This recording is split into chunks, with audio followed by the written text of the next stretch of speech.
En esta nueva ocasión vamos a estar hablando sobre la situación militar en Siria.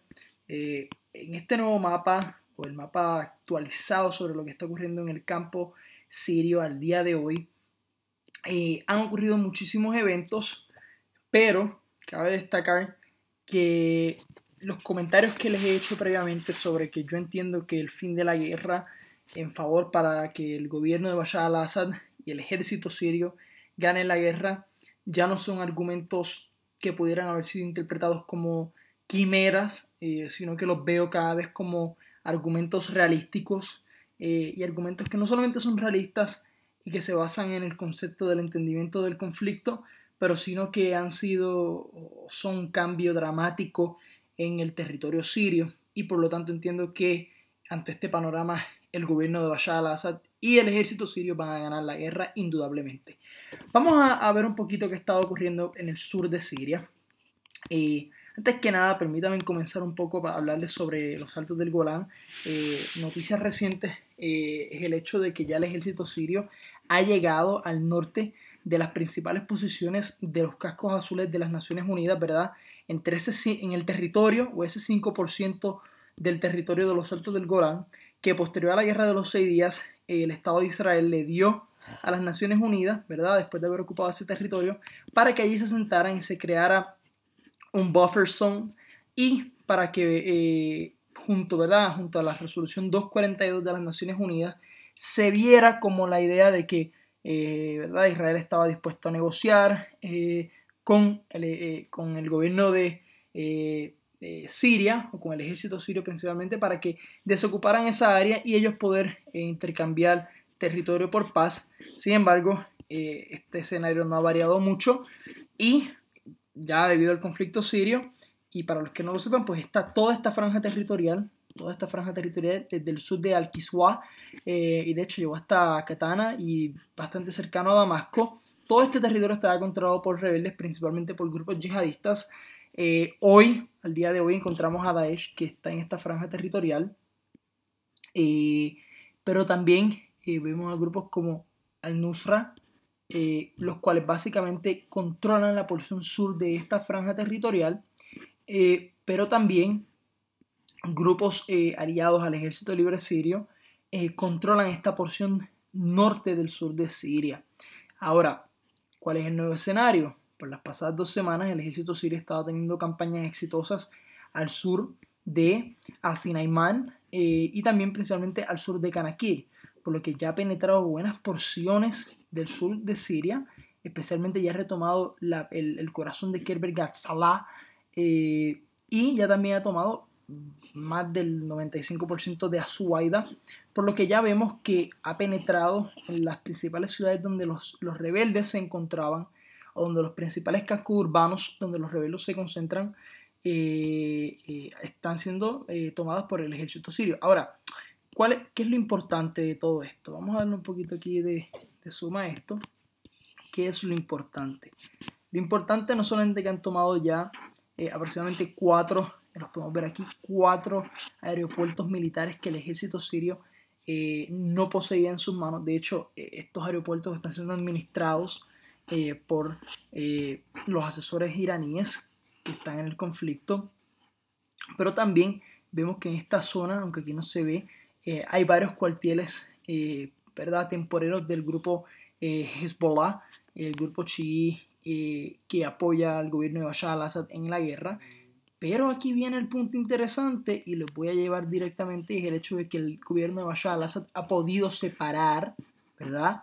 Lo que es, ¿verdad? Creando 2 bolsas de distensión diferente, ¿verdad?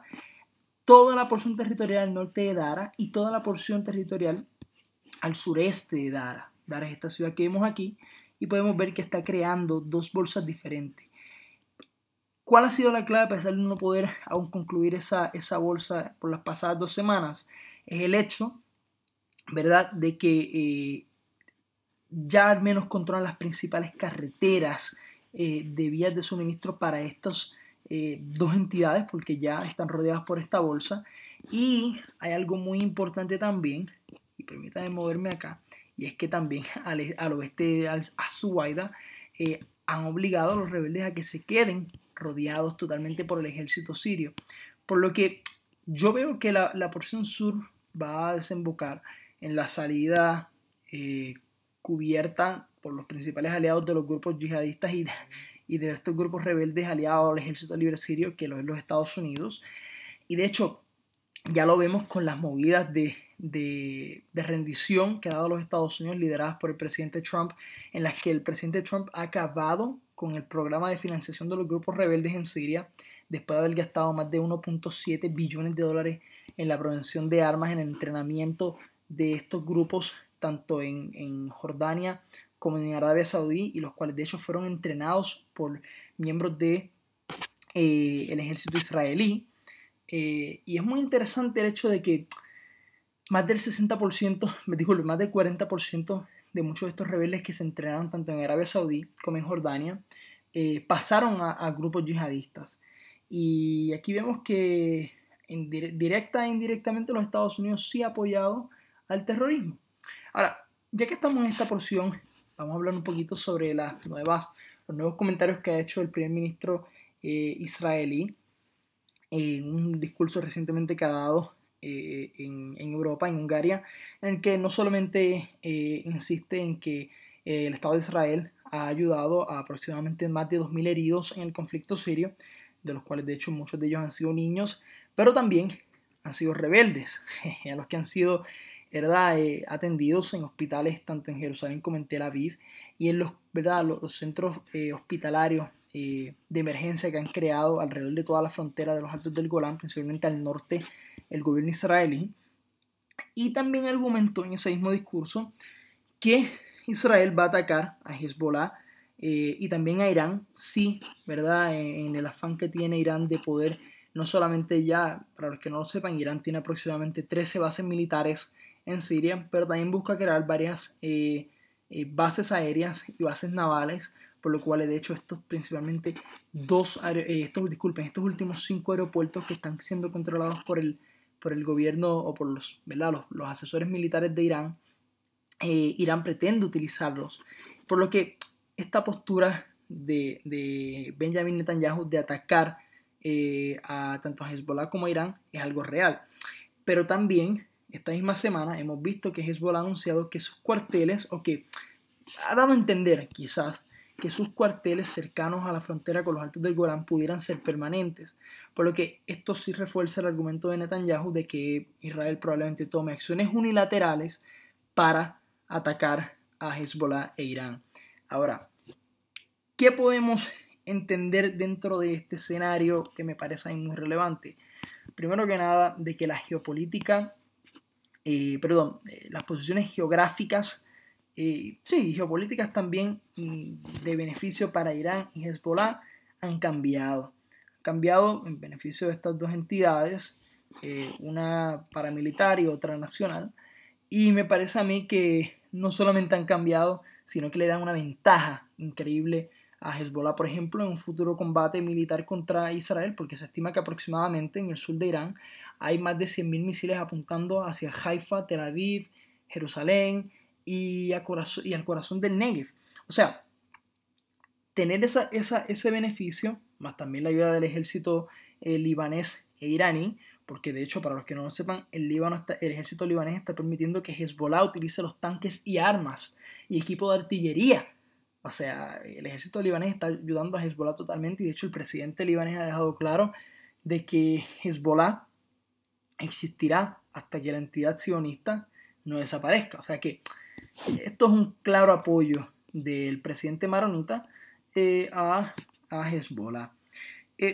Vamos a movernos un poquito más, vamos a penetrar aquí en el corazón del sur de Siria. Antes de movernos un poquito al sur de Damasco, vemos la persistente entrada del ejército sirio en toda esta, de hecho, ha creado una bolsa totalmente entre la frontera de Jordania e Irak, pero así ha querido penetrar no solamente las principales vías de acceso terrenal, sino también crear dos bolsas en esta porción del territorio al sur de Siria, y ha querido insistentemente en penetrar para crear un doble corte. Un doble corte es básicamente crear un aislamiento aquí en esta porción territorial para ellos poder, ¿verdad?, posteriormente seguir empujando hacia acá, ¿verdad?, hacia el sur de toda esta porción territorial que controlan grupos rebeldes, principalmente el Ejército Libre sirio y también afiliados a las Fuerzas Democráticas Sirias. No dudo que esto en las próximas semanas caiga en manos del Ejército Libre Sirio, perdón, en manos del Ejército Sirio, pero también vemos que el Ejército sirio ha seguido moviéndose en toda esa franja territorial que está creando alrededor de la frontera con Irak, ¿verdad? En su afán de llegar hasta Bukamal para cortar la principal vía de acceso que tiene Daesh hasta Deir ez-Zor. Ya llegaremos un poquito a Deir ez-Zor y hablaremos ya mismo de Palmira. Vamos a concentrarnos rápidamente en Damasco. En Damasco han estado ocurriendo muchas cositas interesantes. Ya la región de Mubajani, ¿verdad?, en la cual se disputan grupos rebeldes y yihadistas contra Daesh, se ha quedado bastante balanceada. Me parece a mí que debido a que están rodeados por territorio influenciado por el ejército sirio, es cuestión de tiempo de que estas dos facciones se acaben entre las mismas y el ejército libre sirio penetre en ellas. Pero ¿qué ha estado ocurriendo principalmente aquí al este de Damasco, en lo que básicamente se conoce como la Ghouta Oriental? Y es que básicamente, a pesar de que el ejército ruso ha anunciado de que hubo un cese al fuego, el ejército sirio sigue bombardeando esas posiciones controladas por rebeldes. Y cuando digo rebeldes me refiero principalmente a las fuerzas democráticas sirias. Ahora, ¿cuál es el problema? Que este territorio también es cuestión de semanas que caiga. ¿Por qué? Porque sus principales vías de acceso a Damasco, todas están controladas por el ejército sirio, todas. O sea que, de nuevo, insisto, el ejército sirio es cuestión de tiempo de que toda esta franja, que esto constituye, de hecho, permítanme quitarle este zoom, toda esta franja territorial en rojo que controla el ejército sirio constituye, escuchen bien, más del 43% del territorio sirio, por lo que es cuestión de tiempo de que todo esto que esté en verde y negro caiga en manos del ejército sirio. Dumaí se sigue reduciendo, las principales vías de acceso también, aunque no están en el corazón de la ciudad, son controladas por el ejército sirio. Esta porción territorial al este de Jairut también se ha estado reduciendo por las pasadas 2 semanas, una semana más o menos y media, y el ejército sirio está teniendo grandes batallas en esta región, pero se está concentrando más en la Ghouta Oriental ahora mismo porque está cerca de Damasco. Ahora, ¿qué ha estado ocurriendo en esta porción territorial cercana a la frontera con el Líbano? Esta porción que vemos aquí en negro está controlada por Daesh y penetra tanto al territorio sirio como también penetra al territorio libanés. El grupo Hezbollah anunció ayer de que va a movilizarse principalmente estas zonas y va a estar combatiendo contra Daesh. ¿Por qué esto lo vemos en negro tanto en el Líbano como en Siria? Porque vamos a dar un poquito de trasfondo. Para los que no lo sepan, el Líbano es un país el cual está dividido. Su rama constitucional está dividida o está controlada, disculpen, por las 3 principales facciones religiosas en el país, que son los maronitas, los cristianos maronitas, los chiíes y los sunitas. Los sunitas se concentran principalmente en esta región del país, también en otras regiones acá al oeste, pero principalmente aquí. Por lo que Daesh tiene muchos adeptos salafistas en esta región y por lo tanto puede tener esa vía de acceso, de escape de Siria al Líbano. Ahora, ni en el Líbano no ha habido un censo desde 1934, por lo que hoy día, ya en los años 30 no era así, en los años 30 los maronitas eran la mayoría, pero hoy día los chiitas son mayoría, por lo que el grupo de Hezbollah ve con mucho miedo que Daesh, ¿verdad?, quien recibe apoyo en esta región del Líbano por grupos sunitas salafistas, pueda crecer dentro del país y pierda su influencia. De hecho, no lo mencioné porque creo que no es relevante, pero lo voy a traer a colación, y es el hecho de que el presidente ¿verdad?, después de la guerra civil del Líbano, que duró desde 1975 hasta 1993, se acordó que el presidente del país sería un cristiano maronita, el presidente del parlamento sería un chií y el primer ministro un sunita. Creo que eso no es muy relevante, pero me parece interesante mencionarlo. También vemos que esta porción territorial que no estaba así, de hecho aquí no había presencia rebelde, vemos que también Hezbollah ha anunciado de que los va a combatir para, ¿verdad?, a permitir que el ejército sirio tenga control pleno de toda esa franja territorial que ya hoy está comenzando a controlar. El norte de Palmira se ve claro, bastante claro. De hecho, ayer al sur de Asukna vimos que el ejército sirio obtuvo varios campos petroleros. También al norte de Asukna ha estado recuperando todos esos campos petroleros que sin duda, aunque hoy solamente produce Siria 8.000 barriles de petróleos diarios, a pesar de tener más de 2.3 billones de barriles de petróleo diario, que controla hoy día, pues les va a ayudar a que su producción petrolera aumente. ¿Qué vemos al norte de Homs? Al norte de Homs vemos que ya el ejército sirio ha empujado hacia el sur de Arrastan y ¿verdad? También ha reducido la porción territorial que controlaban los rebeldes. Disculpen, digo rebeldes, no es en esta porción territorial, está controlada por grupos islamistas, principalmente por grupos terroristas como Fatah al-Sham. El ejército sirio ha hecho que los terroristas se muevan del oeste de Houla y los está acumulando, ¿verdad? Y también los ha empujado del oeste de Salamía para lo que ya es casi obvio, y el hecho de que se muevan a Idlib o esta porción territorial que controlan los rebeldes al norte de Hama. De hecho, Hama se ve bastante claro. Y básicamente desde Foua, el este de toda esta franja territorial que controlan los rebeldes, en Mader, al oeste de Alepo, y al oeste de Canazir, el ejército sirio va a comenzar a empujarles para indudablemente sacarlos y combatirles en este último campo de batalla grande, como yo le llamo, porque las únicas ciudades grandes que hoy controlan los grupos tanto terroristas como el ejército libre sirio son Ma'arat al-Nouman, y me parece a mí que es cuestión de tiempo, es cuestión de tiempo de que el ejército sirio gane en toda esta franja territorial, porque las facciones rebeldes, como las facciones islamistas y yihadistas que hay en esta franja territorial, que en total suman más de 275 grupos, están combatiendo entre ellos mismos. Y no solamente están combatiendo, sino que el ejército sirio también les está combatiendo, y también las fuerzas democráticas sirias, de hecho ya están junto a los YPG, que son los kurdos sirios, están penetrando en Sara y de hecho están combatiéndoles al norte. Que si esto son noticias buenas para los rebeldes, ¿verdad? Junto a la realidad de que ya los Estados Unidos no les va a estar financiando, son noticias muy malas, muy malas. Entre otras noticias, no vemos grandes cambios al norte de, ¿verdad? En toda la franja territorial que controlan los kurdos en la región autónoma de Rojava. De hecho, al sur de Al-Kashli no hay cambios claros, al este de Al-Hasaka no han habido cambios claros, ya mismo iremos a Raqqa. Pero sí cabe resaltar de que la franja territorial que controlan el ejército libre sirio y el ejército turco es que se han creado varios campos de refinamiento de petróleo por parte de los turcos. Es muy interesante porque esto deja claro cuáles eran las verdaderas intenciones del ejército turco de penetrar en el territorio sirio. No solamente era crear esa franja para que los kurdos no cruzaran el Éufrates y no pudieran unir todo el norte de Siria para que después se unieran con el sureste de Turquía y crear un nuevo estado turco. No, realmente era tomar el petróleo sirio, y eso es más que evidente.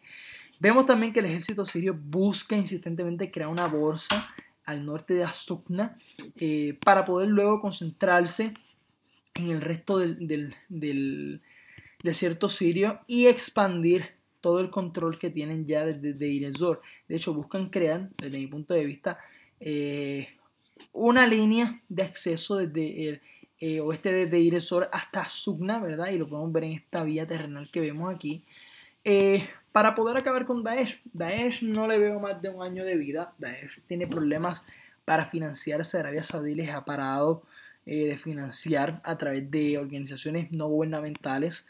Y Qatar se ha visto en posiciones bastante complicadas debido al bloqueo que tiene. De hecho, no ha podido financiar los proyectos de Gaza al sur de Gaza como habían prometido, y está teniendo problemas serios. Si no fuera por Irán y por Turquía, ya de verdad que Qatar fuera parte del pasado y habría una crisis no solamente económica sino humanitaria. Raqqa no vemos grandes cambios, aunque sí cabe destacar que ya al oeste de Raqqa se está penetrando ya el corazón de Raqqa, también el sureste de Raqqa. Y los kurdos sirios están movilizando junto a sus asesores estadounidenses de la Marina de los Estados Unidos, están movilizándose hacia el corazón de la ciudad, que es donde se encuentra Daesh y donde aproximadamente más de 170.000 civiles se encuentran. Los bombardeos han sido intensos, Daesh se ha quedado estático, por lo que me parece a mí que Daesh está teniendo problemas serios en Raqqa y va a tener que buscar cómo moverse luego al sur, ¿verdad? Al sur al desierto sirio. Una movida, he visto que varios de mis seguidores han comentado, no, los kurdos buscan moverse al sur, al centro de Siria, especialmente al desierto y llegar hasta Deir ez-Zor, y una muestra de ello pudiera ser este caso de que se está movilizando al norte de At-Tibni. Sí, se está movilizando, pero no, es para básicamente contener el avance del ejército sirio que se sigue movilizando tanto al este de Asukna como al sureste de Al-Tarra, ¿verdad? Para prevenirles de que se sigan movilizando y les rodeen todo el sur de la franja que ellos controlan. De hecho, los kurdos están en un dilema de si sería mejor combatir a Daesh en este frente o permitir que el ejército sirio les rodee, o ellos seguir combatiendo y tomar parte del desierto para no solamente empujar a Daesh, sino también aguantar al ejército sirio. Yo veo realmente que la legitimidad de la región autónoma de Rojava al norte, no solamente porque los Estados Unidos tengan 7 bases militares, tanto al norte como en esta franja territorial al sur de Siria, que tienen, me parece a mí que no solamente les da legitimidad, pero también les da preocupaciones, porque los turcos y el ejército sirio, no solamente, en caso del ejército turco, yo creo que de aquí no se van a movilizar, yo creo que de Jarabulus hasta Dehesa no pasan, parece que ahí se van a aguantar, pero me parece que el ejército sirio, si sigue avanzando al sur de esa región autónoma, o esa autodenominada región autónoma de Rojava, va a ser un lío, van a tener muchísimos problemas. Y nada, esto es por hoy, espero que les guste este video, compártalo, denle like, suscríbanse a mi canal, denle a la campanita, dejen comentarios y espero que les haya gustado. Muchas gracias.